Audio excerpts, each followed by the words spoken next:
ایک اللہ کے نبی ایسے گزرے ہیں کہ اللہ رب العزت کی جانب سے ان کے پاس وحی آئی.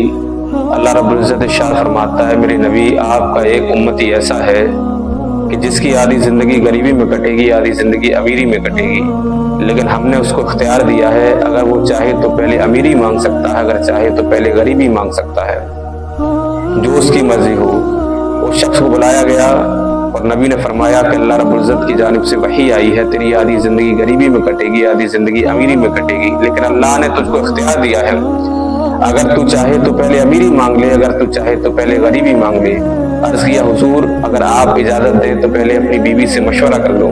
گھر پر آیا اور اپنی بیوی سے کہا ہے میرے شریک حیات اللہ رب العزت ارشاد فرماتا ہے کہ ہماری آدھی زندگی امیری میں کٹے گی آدھی زندگی غریبی میں کٹے گی، لیکن اللہ نے اختیار دیا ہے کہ ہم اگر چاہیں تو پہلے امیری مانگ سکتے ہیں، اگر چاہیں تو پہلے غریبی مانگ سکتے ہیں. کیا مانگوں؟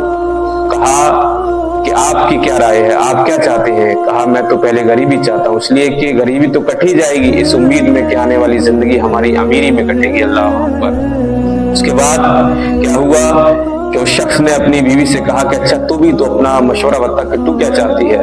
کہا میں تو یہ چاہتا ہوں پہلے امیری ہم کو اللہ رب العزت عطا فرما دے. کہا کس وجہ سے؟ کہ اس کی وجہ میں آپ کو بعد میں بتاؤں گی، آپ جائیے اور اللہ کے نبی سے دعا کرائیے کہ اللہ ہمیں پہلے امیری دے دے. اللہ کے نبی کے پاس آئے، کہا حضور ہمارے لیے دعا کر دیجیے اللہ ہمیں پہلے امیری دے دے. اللہ کے نبی نے دعا کی اور امیری اس کو مل گئی، اور جب امیری اس کو ملی تو اللہ رب العزت نے بہت مال و زر اس کو عطا فرما دیا. اپنی بیوی سے آنے کے بعد گھر میں کہنے لگ جاتا ہے کہ میری شریک حیات اب کیا کیا جائے.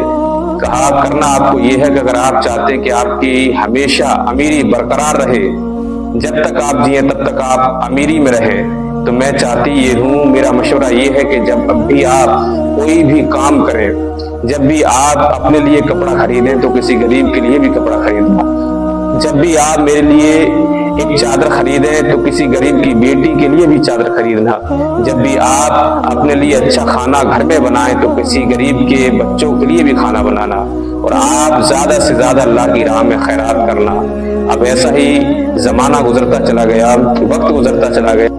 اب اس کے بعد جو زمانہ امیری کا تھا وہ زمانہ گزر گیا. اللہ کے نبی کا وہیں سے گزر ہوا تو دیکھا کہ وہی بندہ ہے اللہ کی راہ میں بہت خرچ کر رہا ہے، بہت خیرات کر رہا ہے، غریبوں کی لائن اس کے دروازے پر لگی ہوئی ہے.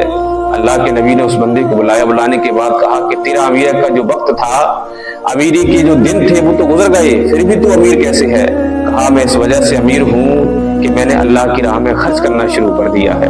جب بھی میں اچھا کھانا کھاتا ہوں، اچھا کھانا اپنے گھر میں بنواتا ہوں تو کسی غریب کے لیے بھی اس میں سے دیتا ہوں. جب بھی اچھا کھانا کھاتا ہوں تو اپنے پاس کسی غریب کو بٹھا کر بھی کھانا کھلاتا ہوں. جب بھی اپنے لیے کپڑا خریدتا ہوں تو کسی غریب کے لیے بھی خریدتا ہوں. تو یہی میرا معمول رہا ہے.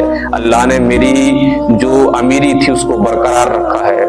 اللہ اکبر. یہی ہمارا حال ہونا چاہیے. جب ہم ایک ہاتھ سے اللہ کی راہ میں خرچ کریں تو دوسرے ہاتھ کو پتہ نہیں لگنا چاہیے. اللہ اکبر. ہمیں ہمیشہ یہی طریقہ اختیار کرنا چاہیے.